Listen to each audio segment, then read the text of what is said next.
Hello, my darling, and welcome to today's story time.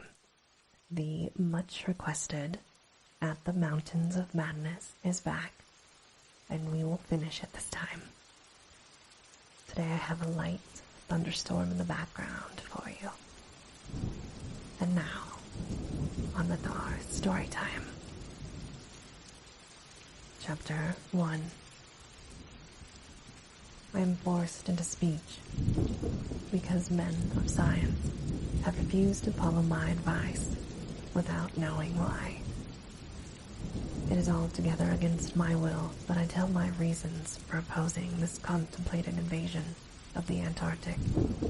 With its vast fossil hunt and its wholesome boring and melting of the ancient ice cap.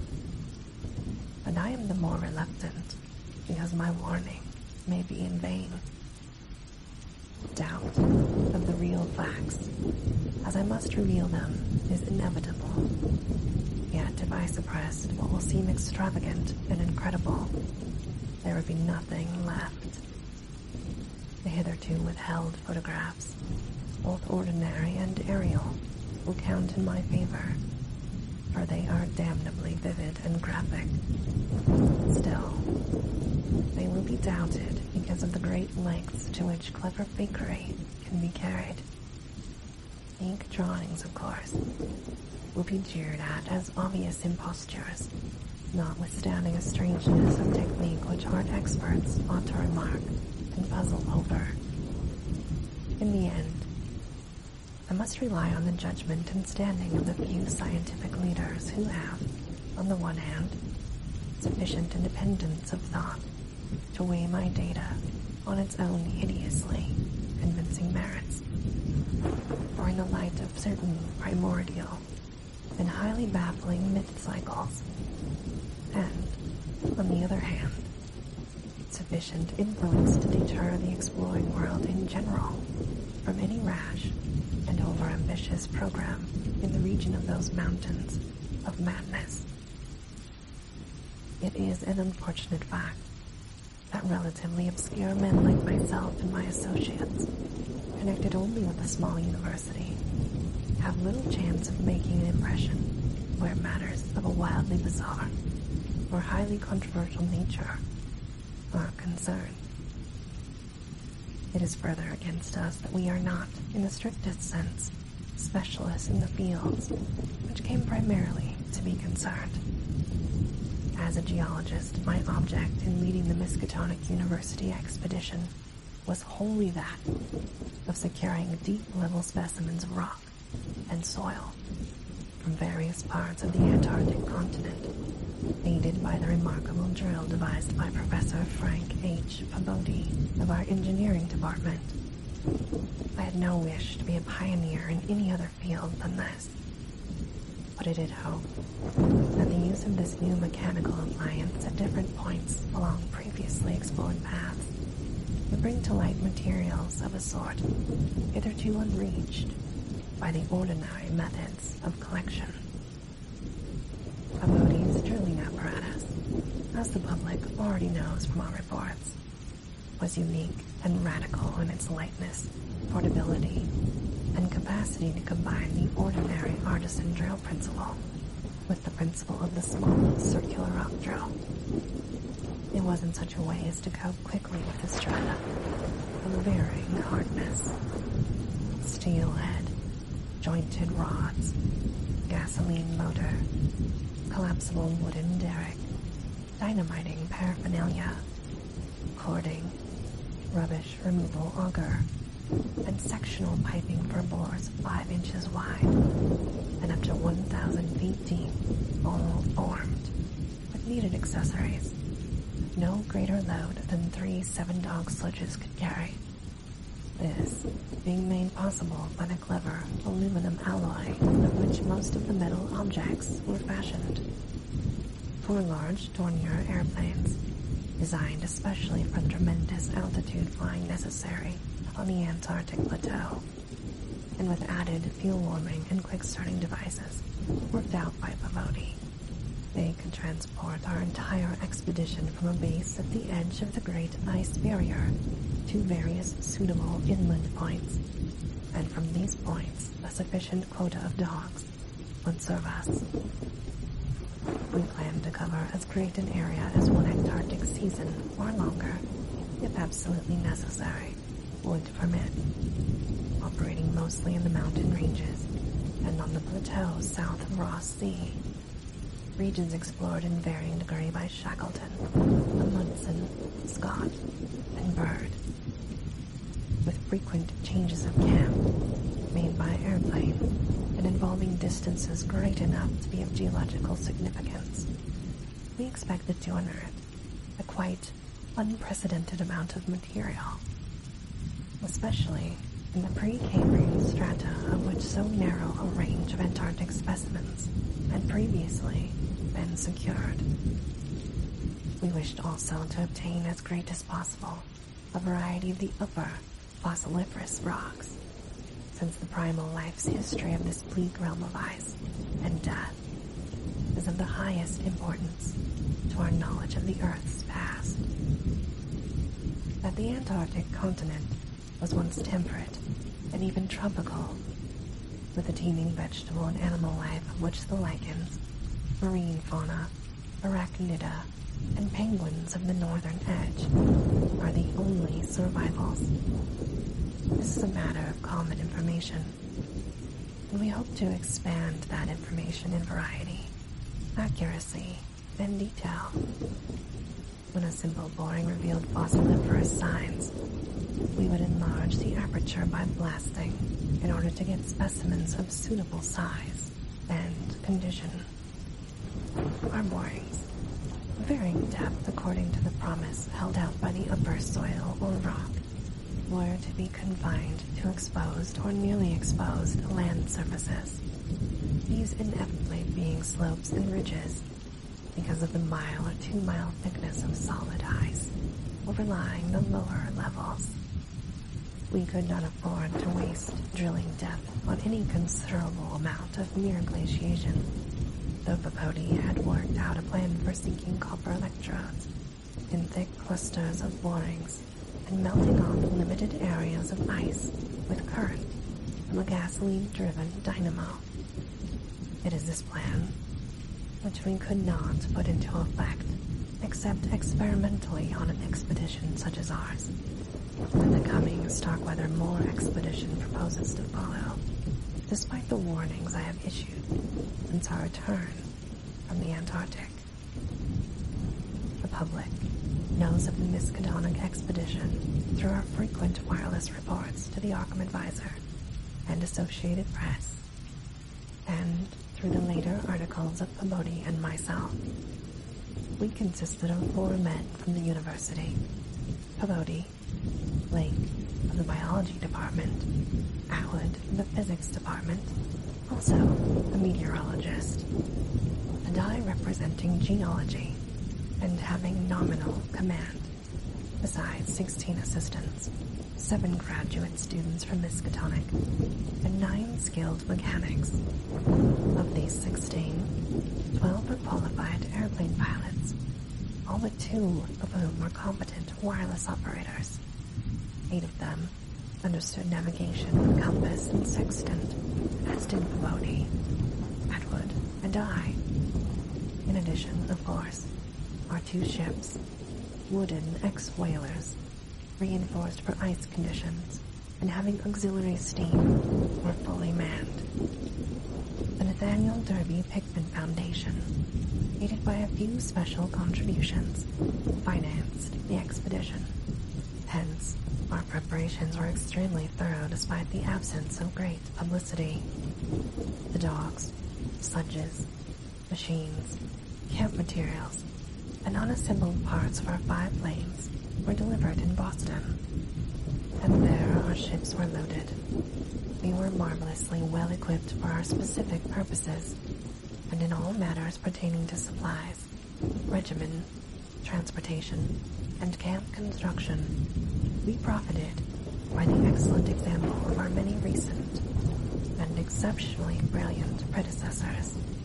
It was the unusual number and fame of these predecessors which made our own expedition ample though it was, so little noticed by the world at large. As the newspapers told, we sailed from Boston Harbor on September 2nd, 1930, taking a leisurely course down the coast and through the Panama Canal. We stopped at Samoa and Hobart, Tasmania, at which latter place we took on final supplies. None of our exploring party had ever been in the polar regions before, hence we all relied greatly on our ship captains, J.B. Douglas, commanding the brig Markham, and serving as commander of the sea party, and George Thorfinson, commanding the bark Miskatonic, both veteran whalers in Antarctic waters. As we left the inhabited world behind, the sun sank lower and lower in the north, and stayed longer and longer above the horizon each day. At about 62 degrees south latitude, we sighted our first icebergs, table-like objects with vertical sides, and just before reaching the Antarctic Circle, which we crossed on October 20th with appropriately quaint ceremonies, we were considerably troubled with field ice. The appalling temperature bothered me considerably after our long voyage through the tropics, but I tried to brace up for the war's rigors to come. On many occasions, the curious atmospheric effects enchanted me vastly, these including a strikingly vivid mirage, the first I had ever seen, in which distant bergs became the battlements of unimaginable cosmic castles. Pushing through the ice, which was fortunately neither extensive nor thickly packed, we regained open water on south latitude 67 degrees, east longitude 175 degrees. On the morning of October 26th, a strong land bleed appeared on the south, and before noon we all felt a thrill of excitement at beholding a vast, lofty, snow-clad mountain chain which opened out and covered the entire vista ahead. At last, we had encountered an outpost of the great unknown continent and its cryptic world of frozen death. These peaks were obviously the Admiralty Range discovered by Ross, and it would now be our task to round Cape Adore and sail down the east coast of Victoria Land to our contemplated base on the shore of McMurdo Sound, at the foot of the volcano Erebus in south latitude 77 degrees 9. The last lap of the voyage was vivid and fancy-stirring. Great barren peaks of mystery looming up constantly against the west, as the low northern sun of noon, or the still lower horizon-grazing southern sun of midnight, poured its hazy, reddish rays amid white snow, bluish ice and water lanes, and black bits of exposed granite slope. Through the desolate summits swept raging intermittent gusts of the terrible Antarctic wind, whose cadences sometimes held vague suggestions of a wild and half-sentient musical piping, with notes extending over a wide range, and which for some subconscious mnemonic reason seemed to me disquieting and even dimly terrible. Something about the scene reminded me of the strange and disturbing Asian paintings of Nicholas Roerich, and of the still stranger and more disturbing descriptions of the evilly beaten Plateau of Lang, which occur in the dreaded Necronomicon by the mad Arab Abdul al-Sared. I was rather sorry later on that I had ever looked into that monstrous book at the college library. On the 7th of November, sight of the westward range had been temporarily lost. We passed Franklin Island, and the next day descried the cones of mountains Erebus and terror on Ross Island ahead, with a long line of the Parry Mountains beyond. There now stretched off to the east the low, white line of the Great Ice Barrier, rising perpendicularly to a height of 200 feet, like the rocky cliffs of Quebec. and marking the end of southward navigation. In the afternoon, we entered McMurdo Sound and stood off the coast in the lee of smoking Mount Erebus. The Soraic Peak towered up some 12,700 feet against the eastern sky, like a Japanese print of the sacred Fujiyama, while beyond it rose the white, ghost-like height of Mount Terror, 10,900 feet in altitude, and now extinct as a volcano. Puffs of smoke from Erebus came intermittently, and one of the graduate assistants, a brilliant young fellow named Danforth, pointed out what looked like lava on the snowy slope, remarking that this mountain, discovered in 1840, had undoubtedly been the source of Poe's image when he wrote 7 years later. The lavas that restlessly roll their sulphurous currents down your neck in the ultimate climbs of the pole that groan as they roll down Mount Yanak in the realms of the boreal pole. Danforth was a great reader of bizarre material and had talked a good deal of Poe.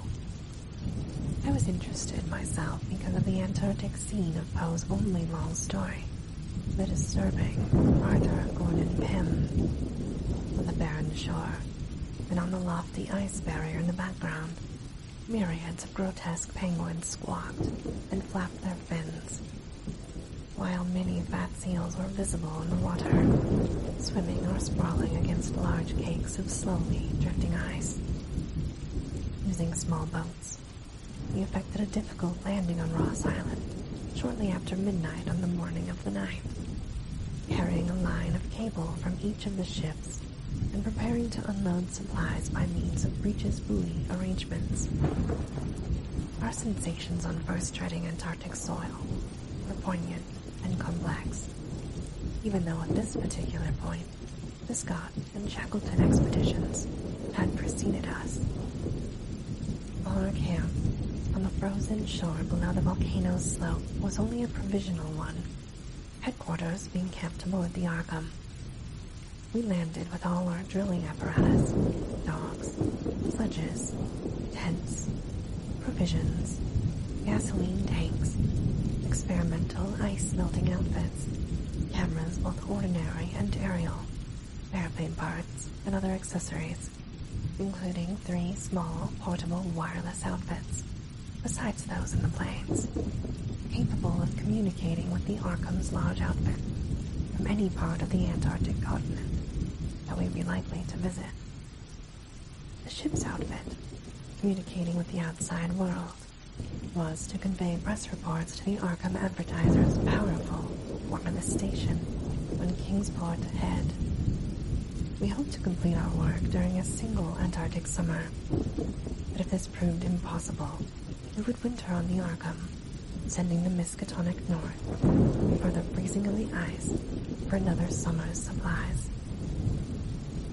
I need not repeat what the newspapers have already published about our early work, of our ascent of Mount Erebus, our successful mineral borings at several points on Ross Island, and the singular speed with which Peabody's apparatus accomplished them, even through solid rock layers, our provisional test of the small ice-melting equipment, our perilous ascent of the Great Barrier with sledges and supplies, and our final assembling of 5 huge airplanes at the camp atop the barrier. The health of our land party, 20 men and 55 Alaskan sledge dogs, was remarkable. Of course, we had so far encountered no really destructive temperatures or windstorms.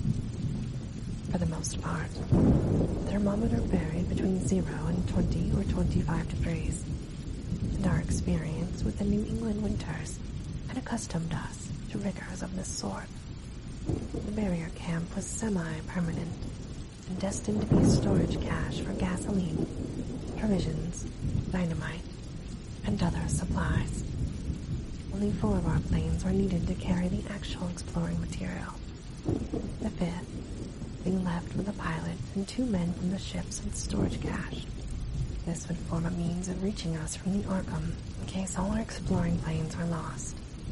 Later, when not using all the other planes for moving apparatus, we would employ one or two in a shuttle transportation service between this cache and another permanent base on the Great Plateau, perhaps 600 to 700 miles southward, beyond Beardmore Glacier. Despite the almost unanimous amounts of appalling winds and tempests that bore down from the plateau, we determined to dispense with intermediate bases, taking our chances in the interest of economy and probable efficiency. Wireless reports have spoken of the breathtaking 4-hour non-stop flight of our squadron on November 20th over the lofty ice shelf, with vast peaks rising on the west, and the unfathomed silences echoing to the sound of our engines. Wind troubled us only modestly, and our radio compasses helped us through the one opaque fog we encountered. When the vast rise loomed ahead, between latitudes 83 degrees and 84 degrees, we knew we had reached Beardmore Glacier, the largest valley glacier in the world, and that the frozen sea was now giving place to a frowning and mountainous coastline. At last we were truly entering the white, aeon-dead world of the ultimate south, and even as we realized it, we saw the peak of Mount Nansen in the eastern distance, towering up to its height of almost 15,000 feet. The successful establishment of the southern base above the glacier and the rapid and effective borings and blastings made at various points reached by our sledge trips and short airplane flights are matters of history, as is the arduous and triumphant descent of Mount Nansen by Peabody and two of the graduate students, Gedney and Carroll, on December 13th. We were some 8,500 feet above sea level, and when experimental drillings revealed solid ground only 12 feet down through the snow and ice at certain points, we made considerable use of the small melting apparatus and sunk bores and performed dynamiting at many places where no previous explorer had ever thought of securing mineral specimens. The Precambrian granites and Beacon sandstones thus obtained and confirmed our belief that this plateau was homogeneous with the great bulk of the continent to the west, but somewhat different from the parts lying eastward below South America, which we then thought to form a separate and smaller continent, divided from the larger one by a frozen juncture of frost and Weddell seas, though Bird has since disproved this hypothesis. In certain of the sandstones, dynamited and chiseled after boring revealed their nature, we found some highly interesting fossil markings and fragments, notably ferns, seaweeds, trilobites, crinoids, and such mollusks as linguae and gasteropods, all of which seemed of real significance in connection with the region's primordial history. There was also a strange triangle, striated marking about a foot in greatest diameter, which Lake pieced together from 3 fragments of slate brought up from a deep blasted aperture. These fragments came from a point to the westward, near the Queen Alexandra Range, and Lake, as a biologist, seemed to find their curious marking unusually puzzling and provocative, though to my geological eye it looked not unlike some of the ripple effects reasonably common in the sedimentary rocks, since slate is no more than a metamorphic formation into which a sedimentary stratum is pressed, and since the pressure itself produces odd distorting effects on any markings which may exist, I saw no reason for extreme wonder over the striated depression. On January 6, 1931, Lake, Peabody, Danforth, all 6 of the students, 4 mechanics, and I flew directly over the South Pole to the Great Plains, being forced down once by a sudden high wind which fortunately did not develop into a typical storm. This was, as the papers have stated, one of several observation flights, during others of which we tried to discern new topographical features in areas unreached by previous explorers. Our early flights were disappointing in this latter respect, though they afforded us some magnificent examples of the richly fantastic and deceptive mirages of the polar regions, of which our sea voyage had given us some brief foretastes. Distant mountains floated in the sky as enchanted cities, and often the whole white world would dissolve into a gold, silver, and scarlet land of Deucalion dreams, an adventurous expectancy under the magic of the low midnight sun. On cloudy days, we had considerable trouble in flying, owing to the tendency of the snowy earth and sky to merge into one mystical, opalescent void, with no visible horizon to mark the junction of the two. At length, we resolved to carry out our original plan of flying 500 miles eastward, with all 4 exploring planes, and establishing a fresh sub-base at a point which would probably be on the smaller continental division, as we mistakenly conceived it. Geological specimens obtained there would be desirable for purposes of comparison. Our health so far had remained excellent, lime juice well offsetting a steady diet of tinned and salted food, and temperatures generally above zero, enabling us to do without our thickest furs. It was now midsummer, and with haste and care we might be able to conclude work by March and avoid a tedious wintering through the long Antarctic night. Several savage windstorms had burst upon us from the west, but we had escaped damage through the skill of Atwood in devising rudimentary airplane shelters and windbreaks of heavy snow blocks, and reinforcing the principal camp buildings with snow. Our good luck and efficiency had indeed been almost uncanny. The outside world knew, of course, of our program, and was told also of Lake's strange and dogged insistence on a westward, or rather, northwestward, prospecting trip before a radical shift to the new base. It seems he had pondered a great deal, and with alarmingly radical daring, over that triangular striated marking in the slate, reading into it certain contradictions in nature and geological period, which whetted his curiosity to the utmost. It also made him avid to sink more borings and blastings into the west stretching formation, to which the exhumed fragments evidently belonged.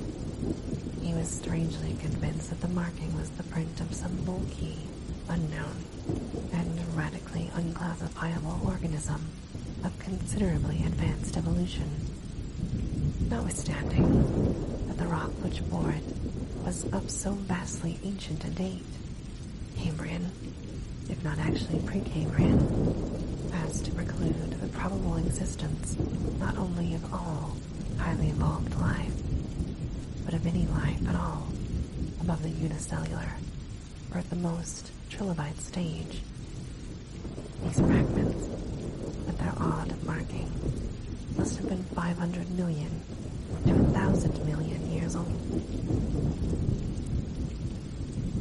And this, my darling, ends our story time for today.